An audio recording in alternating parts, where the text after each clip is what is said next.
Yo, good morning mga ma'am and sir. For today's video, may sasalang tayong Wave 100 up.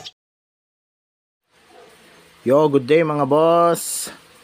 Ito nga pala yung sasalang natin, Wave R100.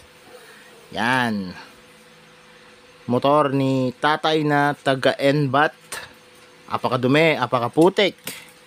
Kaya kailangan nating linisin. Yan.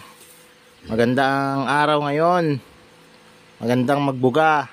Kaya sulitin natin. Tara. Ito pala yung mga kaha niya na prep na natin, na tahi na natin, na fiberan natin yung mga basag. Yan. Okay, pa-primer na tayo mga boss. Budget meal lang to, kaya yun, pero pa-primeran pa na natin ng maayos para may pundasyon siyang matatag.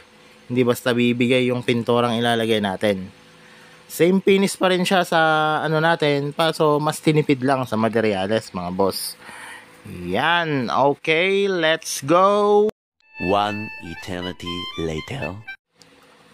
Yon, dito nga mga boss, naka-primer na tayo. Same process pa rin to mga boss, kahit budget meal lang. Kaso, yun nga lang, mas manipis yung primer. Isang coat lang, okay na. Basta na double coat yung mga na-repair, goods na yan. Okay, cure lang tayo ng mga 2 to 3 hours. One eternity later. Yun, dito nga mga boss, is naka-base color na ako dito. Ng white lang sana, kaso dinagdagan ko ng konting red para mas madali na lang makuha mamaya yung kulay niya. Yan. Yan mga boss, naka-base tayo ng light. Parang pink siya, para mas madali na lang makuha mamaya yung kulay niyang red. Let's go, curing time muna. One eternity later. At dito nga mga ma'am and sir, naka-cure na ako dito ng flush off ng 20 minutes kasi medyo kumulimlim yung langit. Kaya nag-add ako ng mga 10 minutes bago ako nagpatong ng kulay natin. Bale, ang kulay pala natin mga boss is Emperor Red. Ayan. One coat lang to mga boss na full. Hindi na ako magsi-second coating kasi hindi na aabot yung presyo ng materyales natin. Ayan. Super budget meal lang to mga boss. Ayan, sa mga nagsasabi na hindi maganda, parehas din lang mga boss, kaso ito mas manipis lang yung pagkakagawa niya. Binagay lang natin yung materyales na swags dun sa budget niya. Okay. Yan mga boss, goods na yan. Ayan, Emperor Red. Okay. Naka first coating tayo, and first and last mga boss, magta-top coat na lang tayo. Yan, mamaya goods na yan, pwede nang ikabit. Hindi, papabukas natin to mga boss para hindi naman sayang yung effort natin. Okay, let's go. One eternity later. Yon, dito nga mga boss, naka-finish na tayo. Bale, 2 coats pa rin yung top coat natin mga boss.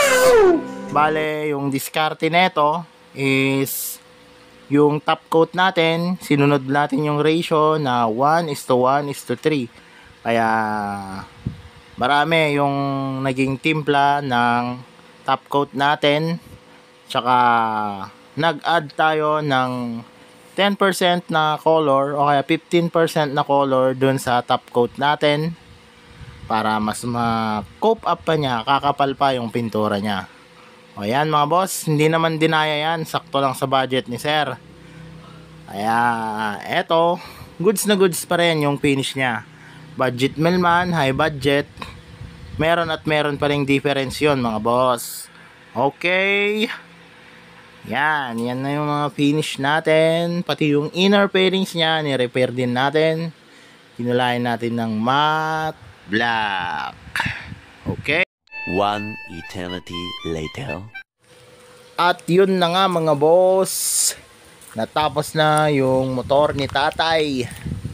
Yan, bale ireregalo pala niya to sa anak niya kasi tinatamad daw pumasok kasi lahat ng tropa niya may service, siya lang yung wala. Kaya eto, ginawan natin ng paraan kahit low budget. Sana boy, sipagin ka na mag-aral kasi meron ka ng service. Regalo sa'yo ng tatay mo. Okay, let's go. Till next video. Bye-bye.